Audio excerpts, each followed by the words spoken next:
It is May 27th, 1942. Prague, Czechoslovakia. Two men are standing on a quiet street corner at 10:30 in the morning. They look ordinary. They are carrying bags. They look like they are waiting for a tram. They are not waiting for a tram. They are waiting for one car, one man, one moment that would change the course of World War II forever. The man they are waiting for is not just any Nazi officer. He is the man Adolf Hitler himself called the man with the iron heart. He is the architect of the Holocaust. He has already signed the death warrants for hundreds of thousands of people. And in just a few minutes, he will drive around the corner right in front of them. His name is Reinhard Heydrich, and today is the last day of his life. To understand why two men were willing to die to kill this one person, you have to understand what Reinhard Heydrich was. He wasn't just dangerous. He was the most dangerous man in Nazi Germany. And that is saying something, because he was surrounded by monsters. Heydrich was born in 1904 in Germany, the son of a composer and opera singer. From the outside, a cultured upbringing. But inside, Heydrich grew into something the world had never quite seen before. A man who combined icy intelligence with total moral emptiness. He had no conscience. He had no hesitation. He had only ambition, and he was willing to do anything to satisfy it. He rose rapidly through the SS, becoming head of the SD, the intelligence branch of the Nazi Party. He built a surveillance network so extensive that even senior Nazi officials were terrified of him, because Heydrich had files on all of them, their secrets, their weaknesses, their crimes. He used that information like a weapon. By 1939, he was the second most powerful man in the SS, behind only Heinrich Himmler. He created the Einsatzgruppen, the mobile killing squads that followed the German army into the Soviet Union and executed over 1 million Jews in mass shootings. He chaired the Wannsee Conference in January 1942, where the Nazis formally planned the systematic murder of every Jew in Europe. The final solution. Reinhard Heydrich organized it. Hitler rewarded him in September 1941 by making him the acting Reich protector of Bohemia and Moravia, what is now the Czech Republic. He arrived in Prague and immediately began a campaign of terror so brutal that the Czechs gave him a nickname, the Butcher of Prague. Within months, he had executed thousands. He crushed the resistance. He paralyzed the underground. He made the entire country live in fear. And here was the thing that made Heydrich truly terrifying. He was good at it. He was competent. He was strategic. He was, in every sense, irreplaceable to the Nazi war machine. Which is exactly why the order came down from London to kill him. By late 1941, the Czechoslovak government in exile was operating out of London, led by President Edvard Beneš. Beneš had a problem. The Allies didn't fully recognize his government as legitimate. In their eyes, Czechoslovakia had essentially surrendered to Hitler at Munich in 1938 without a fight. Beneš needed to prove that Czechoslovakia was still a nation, that it was fighting. He needed to do something dramatic. František Moravec, the head of Czechoslovak intelligence, had been thinking the same thing. And he had a target in mind, Reinhard Heydrich. The British Special Operations Executive, the SOE, Churchill's secret sabotage organization, agreed to help. They began training the most promising Czechoslovak soldiers in exile. Out of hundreds of candidates, they selected the best. And from those, Two men were chosen for the most dangerous assignment of the war. Jozef Gabčík was a Slovak soldier, 28 years old. Quiet, precise, deadly calm under pressure. Jan Kubiš was Czech, also 28. Determined, loyal, and willing to walk into hell if his country needed him to. Both men knew what this mission meant. There was no extraction plan, no safe route home. The chances of surviving were almost zero. The resistance leaders inside Czechoslovakia were so terrified of the reprisals that would follow that they begged London to call it off. They sent desperate messages. Do not do this. The price will be too high. The Nazis will massacre civilians. London received those messages, and they sent one back. The mission would go ahead. On the night of December 28th, 1941, Gabčík and Kubiš parachuted out of a British Halifax bomber into the darkness over occupied Czechoslovakia. They landed in the wrong location. The navigation had been off. They were miles from where they were supposed to be, alone, in Nazi-occupied territory, in the middle of winter. They had been dropped behind enemy lines. Now they had to find their way to Prague. What followed was 5 months of hiding. Gabčík and Kubiš moved through a network of brave Czech families who risked everything to shelter them. These were ordinary people, teachers, factory workers, shop owners, who knew that if the Gestapo found out, they would be executed. Their families would be executed. Their neighbors might be executed. They hid the men anyway. During those months, the assassins studied Heydrich, his routines, his movements, his car, his route. They learned that Heydrich, in an act of staggering arrogance, refused to take basic security precautions. He drove through Prague in an open-top Mercedes convertible. No armored escort, no protective detail, just a driver and his own certainty that no one would dare touch him. That arrogance would kill him. By May 1942, a new urgency entered the picture, and rumors were spreading that Heydrich was about to be transferred, that he was going to take a new position in France, overseeing the occupation there. If he left Prague, the window would close. They might never get another chance.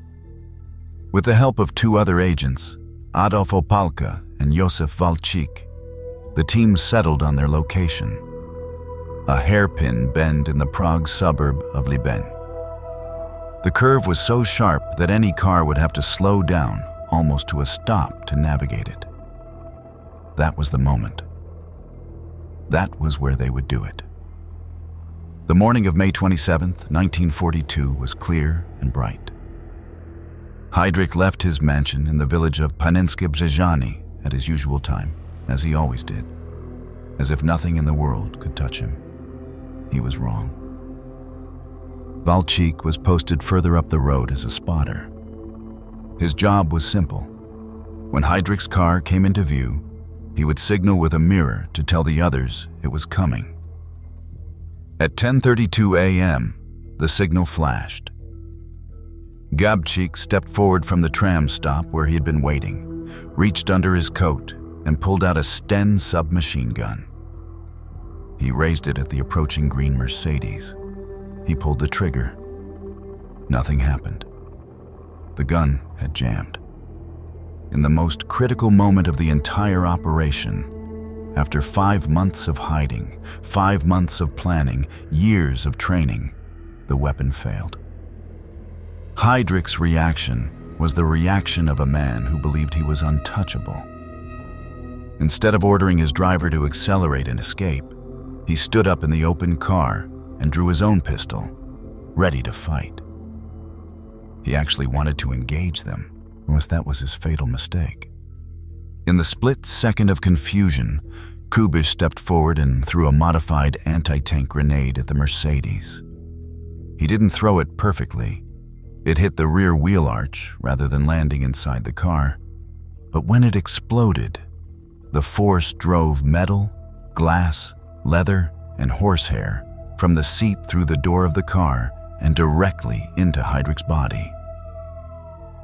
Heydrich staggered. He was still standing, still firing. A desperate chase followed through the streets of Prague, both assassins and Heydrich's driver running, shooting, until Heydrich collapsed on the pavement, clutching his side. His driver finally wrestled Gabčík around a corner, taking a bullet in the leg for his trouble. The assassins escaped into the city. Heydrich was still alive. He was rushed to a nearby hospital, and where Nazi surgeons operated on him immediately. They removed fragments from his body. His spleen had been ruptured, but he appeared to stabilize. For a few days, Nazi propaganda declared that Heydrich would survive. Hitler sent his personal physician. The best medical care the Reich could provide was mobilized. Himmler visited. Heydrich was considered too important to lose. Then, on June 4th, 1942, 8 days after the attack, Reinhard Heydrich died of sepsis. The shrapnel had carried fibers into his bloodstream. Infection had done what the grenade alone could not. The most feared Nazi in Europe was dead. Hitler's rage was absolute.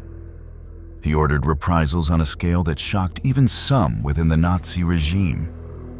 13,000 people were arrested. 5,000 were executed. The Gestapo swept through Prague like a wildfire, pulling people from their homes, their workplaces, interrogating them at gunpoint. But the worst was yet to come.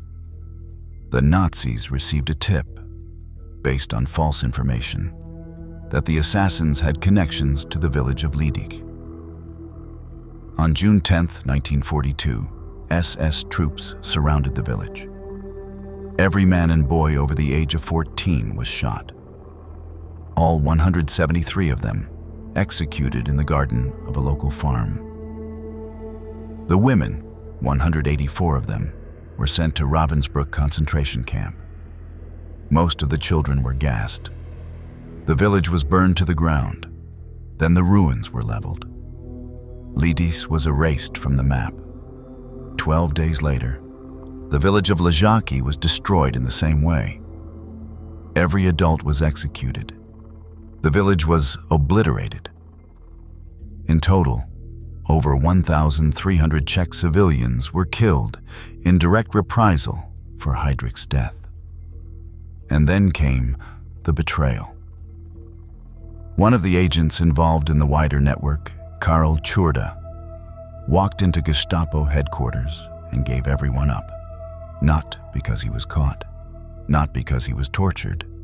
He turned himself in voluntarily in exchange for money and a new identity, because he was afraid of what the Nazis would do to his family. The Gestapo descended on the Cathedral of Saints Cyril and Methodius in Prague, where Gabčík, Kubiš, and 5 other agents had been hiding in the crypt beneath the church. 800 SS soldiers surrounded the building. The agents inside refused to surrender, and they held off the entire Nazi force for hours in a battle that left bullet holes in the church walls that are still visible today. When the Nazis tried to flood the crypt through the air vents, the water rose around the agents' feet. Jan Kubiš died during the firefight. Jozef Gabčík died in the crypt. All 7 agents were killed. Karl Čurda, the traitor, lived until 1947, when he was arrested by Czech authorities after the war, tried, and hanged. So what did it all mean? Reinhard Heydrich was dead. The most powerful man the Allies ever successfully assassinated during the Second World War. Operation Anthropoid remains, to this day, the only government-organized assassination of a top-ranking Nazi official ever carried out. His death mattered. In the weeks after Heydrich died, Britain formally repealed the Munich Agreement, the deal that had handed Czechoslovakia to Hitler without a fight. The Czechoslovak government in exile finally received full diplomatic recognition, and the destruction of Lidice, broadcast to the world, turned global opinion even more firmly against Nazi Germany. Villages across the Allied world renamed themselves Lidice in solidarity. But the price had been enormous. Over 5,000 Czech lives paid for one Nazi's death. Whether it was worth it is a question historians still argue about today. What is not arguable is the courage of two men who parachuted into the dark over occupied Europe, knowing they would almost certainly never come home, who spent 5 months hiding in attics and basements, who stood on a street corner on a May morning and tried to change history. Jozef, Gabčík, Jan Kubiš. They had one job: kill the most dangerous man in the world. They did it.